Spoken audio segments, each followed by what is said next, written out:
I was making a video on my thoughts on the Charlie Kirk shooting at Utah Valley University. I just found out the news when I was at work, and I was recording when I found out that he succumbed to his injuries and he was killed. He was 31 years old, only 5 years older than me. And if you know me personally, I held a great deal of personal contempt towards Charlie Kirk. He spouted a lot of ignorant rhetoric. He didn't really do very much to cross-reference what he was saying in order to determine whether or not it was true. He would continually repeat things that would sow seeds of doubt or dehumanize people that I intensely cared about.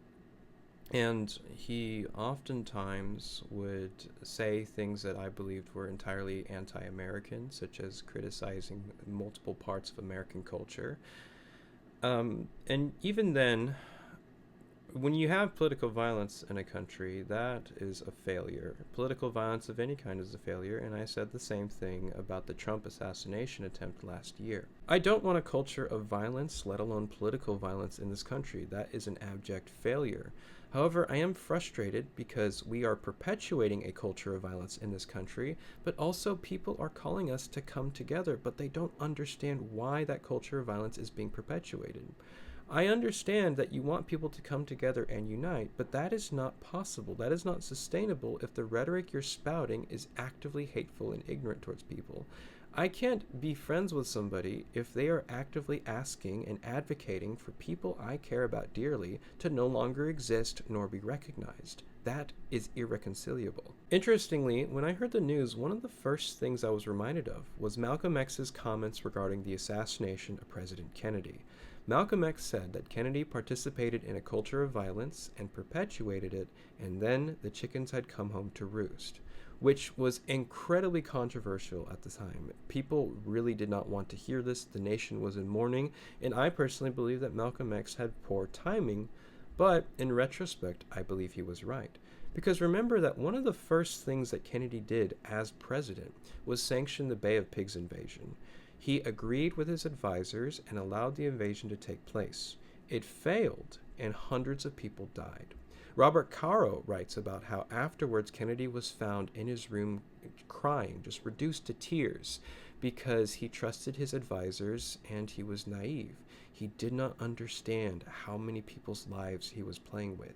And although he didn't participate in violence, instead advocating for self-defense by any means necessary, that culture of violence also came back to Malcolm X. He was assassinated, most likely by members of the Nation of Islam. It also reminded me of yellow journalism, something that is very pertinent to today. If you're unfamiliar with it, yellow journalism was sensationalist media that was very popular in the late 19th and early 20th century. And it eventually came to a head with events like the Spanish-American War, as well as the assassination of President William McKinley, which was done by an anarchist who believed that he was an enemy of the people. If you read the history behind yellow journalism, basically it became so difficult to discern truth from fiction that readers of different newspapers couldn't find common ground, which escalated into violence and anarchism.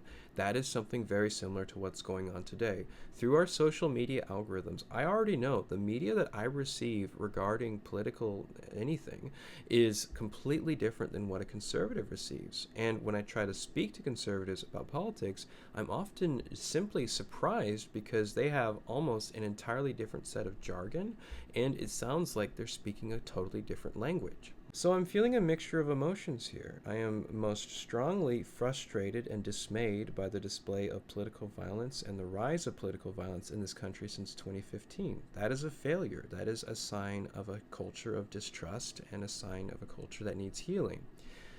At the same time, I believe Charlie Kirk was perpetuating that culture of violence, and he eventually became victim to it, where in April of 2023, he stated that deaths by gun violence were necessary in order to maintain the Second Amendment. He said that after the Nashville school shooting earlier in March 2023, where a school shooter killed 3 9-year-old children. At the same time, most political or violence in general comes from where? disagreement. And where does disagreement often come from? Social media, from an inability to establish common ground and understanding. So we have a social media system right now, or just a media system in general, where it is not necessarily important to be truthful or to be held accountable. It's more so important to find a demographic to pander to. And Charlie Kirk did that. A lot of his rhetoric was anti college rhetoric, anti educational rhetoric, a lot of white supremacist rhetoric as well. And he more so worked towards validating people's preconceived notions than actually furthering understanding, something I took immense issue with. So, if we don't address the culture of violence that is very prevalent in the United States, specifically gun violence, and if we don't address the problems regarding finding a common ground or understanding of truth, what's going to follow? More violence, more political violence, more assassination and assassination attempts. And that's a failure. That's something that needs to be addressed. And if we continue to perpetuate that same culture of violence and ignorance, it will only make things worse for everybody.